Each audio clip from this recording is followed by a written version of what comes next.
जुल्म और ज्यादती हो रही है उसकी तो मैं मदम्मत करता हूँ। अच्छा, हालिया दिनों में दिल्ली में कई जगहों पर बुलडोजर चला, मस्जिद के एक हिस्से को तोड़ा गया, बंगाली मार्केट में कुछ मज़ारों को तोड़ा गया। अब ये सरकार की पॉलिसी क्या है तो सरकार ही बता सकती है, मैं तो नहीं कह सकता। फारूकी साहब के बाद का जो बतंगर बना, इसीलिए क्यों कह के देखिए एक बात सुनिए, नियाज़ फारूकी साहब ने बिल्कुल ईमानदारी से एक बात कही, इंतहाई मासूमियत से कही। तो कुछ उन्होंने कहा कि कुछ एक्शन लिया? नहीं, उन्होंने कहा, उन्होंने वादा किया था एक्शन।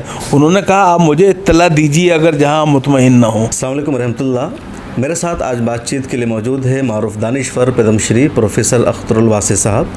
हालात हाजरा और कुछ अहम इशूज़ पर बातचीत करेंगे। सर बहुत शुक्रिया आपने वक्त दिया बातचीत के लिए। आपका शुक्रिया, आप तशरीफ़ लाए।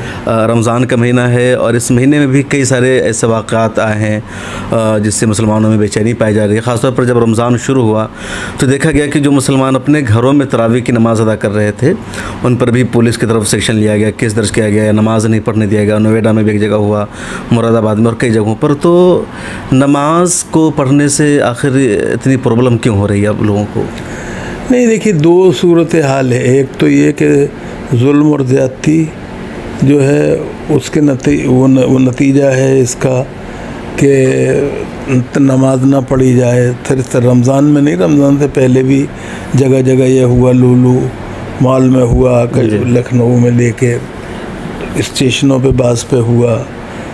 उससे पहले गुड़गांव के अंदर जो खुले मैदानों में नमाज होती थी, थोड़ी देर के लिए उनका इस्तेमाल होता था, उसको लेके बनाया गया।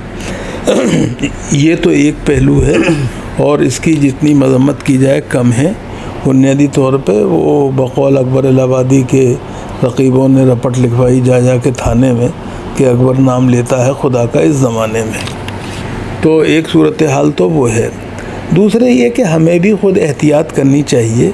मिसाल के तौर पे आपने नोएडा का तज़किरा किया, मैं नोएडा में रहता हूँ, इसलिए मेरे इल्म में बास वाक़यात हैं ऐसे कि जहाँ मिसाल के तौर पे क्या मैं लोगों को नमाज पे एतराज़ नहीं था, बाहर से जो लोग आ रहे थे नमाज़ पढ़ने के लिए कॉलोनियों में, उनके ऊपर एतराज़ किया गया। और उसकी वजह भी थी, मिसाल के तौर पर गाड़ियाँ खड़ी कर दी और गाड़ियाँ ऐसी क्या हमें बेतुके तरीके से खड़ी की कि अगर किसी को निकलना है, अस्पताल जाना है, कहीं एमरजेंसी में जाना है तो उसको परेशानी हुई, वो इशू बनाया गया। तो उसके बारे में दो चीज़ों में फ़र्क करना चाहिए। तो कि सिर्फ एक फैमिली थी जो दूसरी जगह से आती थी, सारे सोसाइटी के। मैं ये नहीं कह रहा हूँ, मैं एक बात, मुझे किसी के आने पे भी एतराज़ नहीं है, मैं बिल्कुल आपको बता दूँ। लेकिन बुनियादी तौर पे ऐसा है कि कॉलोनी के अंदर आपस में जो क्या रेजिडेंट एसोसिएशन है उससे आपस में बात कर लेनी चाहिए। कोई परेशानी की बात नहीं है कि हम इससे लोग आएंगे यहाँ पे ये होगा। वो तो कह रहे हैं कि जो सोसाइटी की जो मैनेजमेंट है उनसे परमिशन ले करके किया गया था, सारी चीज़ें थी। आपसे अर्ज कर रहा हूँ कि मैंने कहा दो चीज़ें हैं, दो चीज़ों में फ़र्क करना चाहिए। एक ये कि जहाँ क्या मैं जुल्म और ज़्यादती हो रही है उसकी तो मैं मदम्मत करता हूँ। पुलिस को इस बात का बिल्कुल इख्तियार नहीं होना चाहिए कि वो नमाज़ पढ़ने पे लोगों पे एक्शन ले, और मिसाल के तौर पे इस तरह की चीज़ें नहीं होनी चाहिए। लेकिन साथ में हमें भी एहतियात से काम लेना चाहिए और उसमें कोई परेशानी की बात नहीं है, क्योंकि इबादत का मकसद जो है वो खुदा को खुश करना भी है और अपनी बंदगी का एतराफ़ भी करना है। लेकिन साथ में इस बात का भी ख्याल रहे कि दूसरे बंदों को परेशानी ना हो, इसका भी ख्याल रखना चाहिए। तो मैं सिर्फ ये बात आपसे कहना चाहता हूँ और कुछ नहीं कहना चाह रहा। और जो पुलिस ने जुल्म ज़्यादती की है उसके ख़िलाफ़ हमें बुनियादी तौर पे कोशिश करनी चाहिए, FIR करनी चाहिए और खुल के सामने मैदान में आना चाहिए कि ये बताया जाए कि सरकार की पॉलिसी क्या है इस सिलसिले में। बिल्कुल। अच्छा, हालिया दिनों में दिल्ली में कई जगहों पर बुलडोज़र चला, मस्जिद के एक हिस्से को तोड़ा गया, बंगाली मार्केट में कुछ मज़ारों को तोड़ा गया। तो ऐसा पहले कभी नहीं हुआ। अब वो पिछले दिनों वक्फ को लेकर के कानून भी पास किया गया। तो सरकार की अब पॉलिसी क्या है? अब ये सरकार की पॉलिसी क्या है तो सरकार ही बता सकती है, मैं तो नहीं कह सकता। लेकिन ये कि बहुत अफसोसनाक है, जहाँ तक बंगाली मार्केट के मस्जिद और मदरसे का ये निदामी कार्रवाई का मामला है, उस पर अदालत ने लताड़ लगाई है और अदालत ने फटकार लगाई है, इसमें कोई शक नहीं है। और जो चीज़ सब जुडिस है और अदालत ख़ुद जिस पे कॉग्निजेंस ले रही है उस पर हमें ज़्यादा हू हल्ला नहीं करना चाहिए, बल्कि अदालत पे भरोसा करना चाहिए। जहाँ तक सवाल ये है कि बाज़ मज़ारात को, जैसे कि ओबेराय के करीब एक पुल के करीब मज़ार को क्या में मुनहदिम किया गया। आज सुना है इलेक्शन कमीशन के पास जो एक मज़ार था उसके ऊपर भी उसे भी मुनहदिम किया गया है।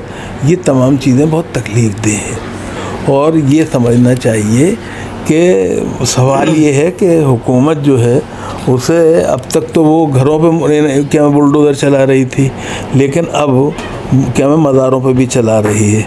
और ये मज़ार जो हैं ये हमारे और आपके देखते देखते नहीं वजूद में आए हैं, बल्कि बरसों से यहाँ चले आ रहे हैं। बल्कि अभी तो मज़ार जिहाद का ट्रेंड चलाया गया उत्तराखंड के चीफ मिनिस्टर ने भी कहा। मैं वही अर्ज़ कर रहा हूँ, मैं वहीं आ रहा हूँ। लैंड जिहाद की बात करके जिस तरह से क्या उत्तराखंड के वज़ीर आला ने ये कहा कि तमाम गैर जो मतलब ये कि पास शुदा नक्शों से मज़ार बनाए गए हैं उनके ख़िलाफ़ कार्रवाई होगी, तो हमें ये नहीं भूलना चाहिए कि मज़ार जो बनता है तो वो नक्शा बना के नहीं बनाया जाता है जी। हमें ये नहीं भूलना चाहिए, कब्र जो है उसके लिए कोई नक्शा नहीं बनता है। और एक बात और ख्याल रखना चाहिए, दिल्ली जैसे शहर के, दिल्ली जो है ये 8वीं दिल्ली है जी। तो दिल्ली की तारीख़ तो 1000 साल से ज़्यादा पुरानी है मुसलमानों के हवाले से जी। तो इन्होंने जगह जगह मतलब क्या में बनाए हैं। अगर आप आज रिकॉर्ड दिखते फिरेंगे तो कहाँ मिलेगा? बिल्कुल जी। सवाल ये है कि ये तमाम चीज़ें जो हैं ये मुसलमानों को मुश्तइल करने के लिए हो रही हैं और इस पे मुसलमानों को बहरहाल सब्र व तहम्मुल से काम लेना चाहिए। अल्लाह रब्बुल इज़्ज़त जो है उसके यहाँ देर है अंधेर नहीं है। सर, हाल ही में आपने जमीयत के एक डेलीगेशन के साथ वज़ीर दाखिला अमित शाह साहब से मुलाकात की थी, तो उसमें क्या बातचीत हुई आप लोगों की? जो नहीं देखिए, एक बात मैं आपसे अर्ज़ करूँ, हम मौलाना महमूद मदनी साहब के शुक्रगुज़ार हैं कि उन्होंने रामलीला के गिर्द गिर्द रमज़ान जब शुरू हो रहा था तकरीबन, तो जो वाक़यात हुए उनको पेश नज़र उनकी संगीनी को देखते हुए वज़ीर दाखिला से टाइम मांगा। और ये वज़ीर दाखिला से मुसलमानों की किसी वफ़द की पहली मुलाकात थी।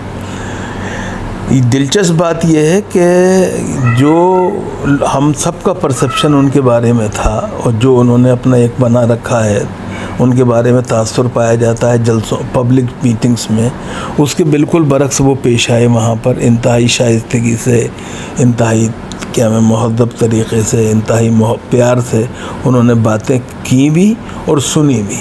सबसे बड़ी बात ये है।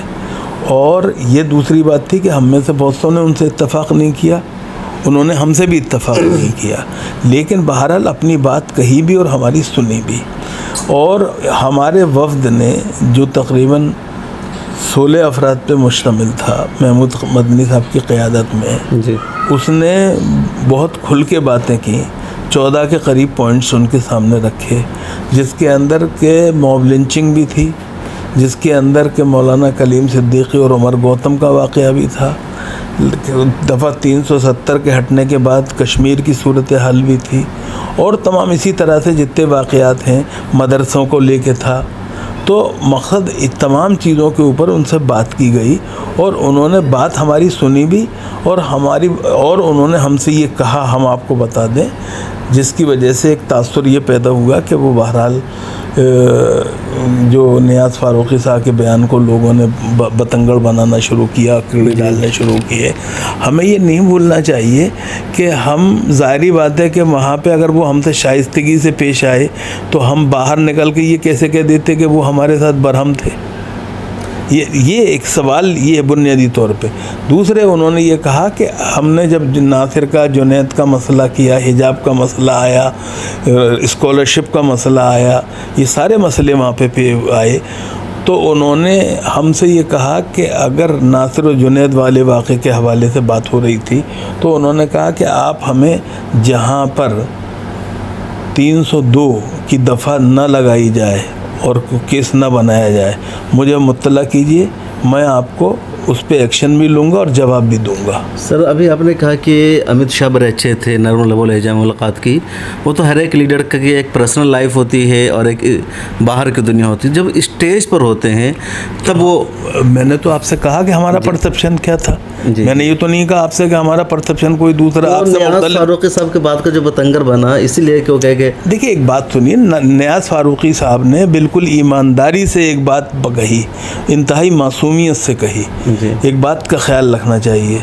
और उन्होंने ये भी कहा, और उन्होंने बात अधूरी नहीं कही, उन्होंने कहा कि उनके बारे में जो तासुर पाया जाता था उसके बरक्स ना पाया हमने। ये उन्होंने तासुर की बात उन्होंने भी कही कि पब्लिक मीटिंग में जिस तरह वो बोलते हैं और पेश आते हैं जी, तो वो बात कही गई।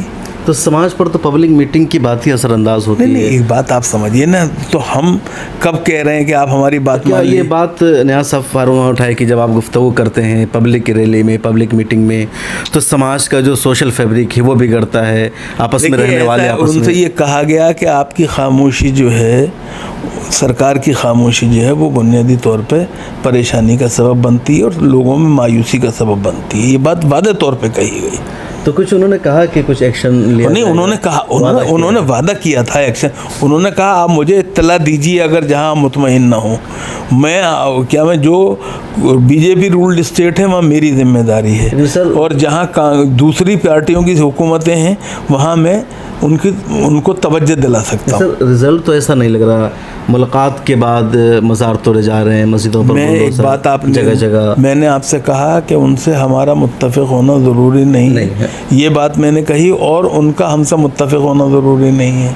ये बात तो मैंने आपसे पहले भी कही। मुलाकात होती रहनी चाहिए। लेकिन एक बात आप समझिए कि ये गलतफहमियाँ और ये दूरियाँ जो हैं, ये बहरहाल गुफ्तगू ही से कम होंगी, इसका ख्याल रखिए। आपको अपने जो मामलात हैं, अपने मसाइब हैं, अपनी परेशानियां हैं, वो सरकार के इल्म में लाना चाहिए और सरकार को सुनना चाहिए। सरकार को ये जानना चाहिए कि इलेक्शन जीतने के बाद वो किसी एक कि मैं सिर्फ अपने वोटरों के नुमाइंदे नहीं होते, बल्कि पूरे मुल्क के ज़िम्मेदार होते हैं। जिन्होंने उनको वोट दिया उनके भी, और जिन्होंने उनको वोट नहीं दिया उनके भी जी। तो एक तरह से उनको यानी सबके साथ यकसा सलूक करना चाहिए, दस्तूर के मुताबिक काम होना चाहिए। सर, हालिया दिनों में मस्जिद अक्सा का मामला फिर सुर्खियों में है।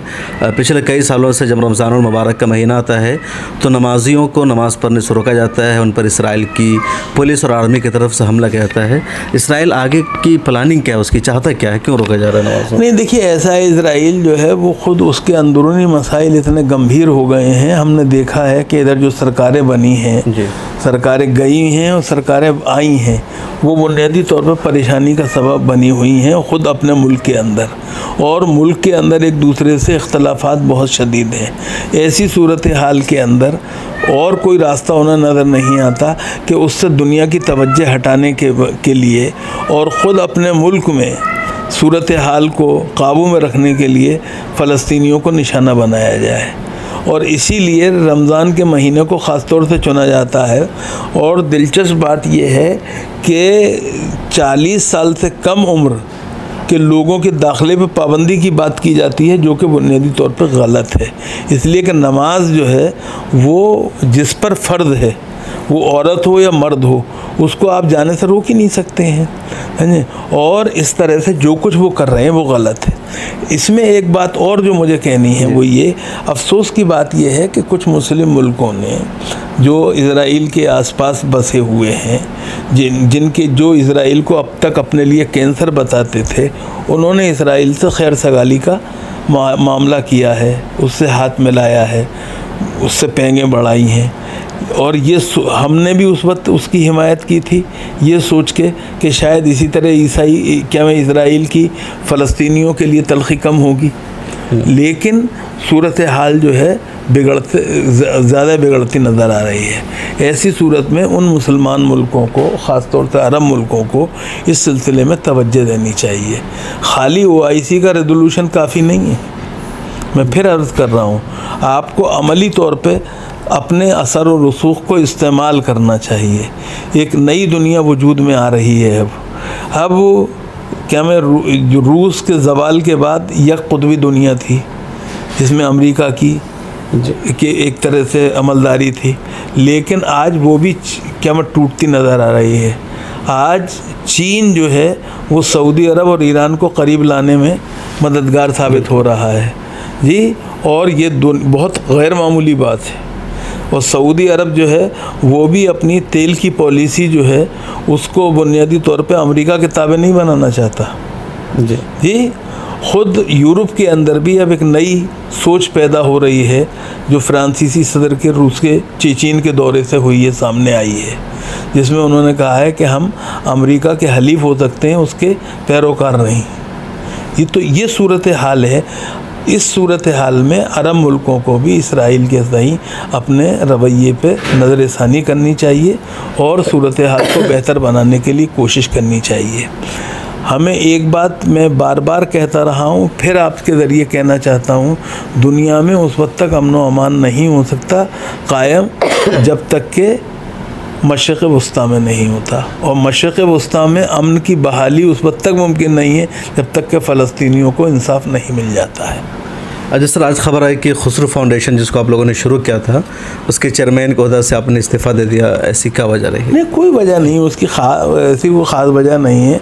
उसके जो अगराद व मक़ासिद हैं वो क्या मेरे दिल और दिमाग दोनों के करीब हैं।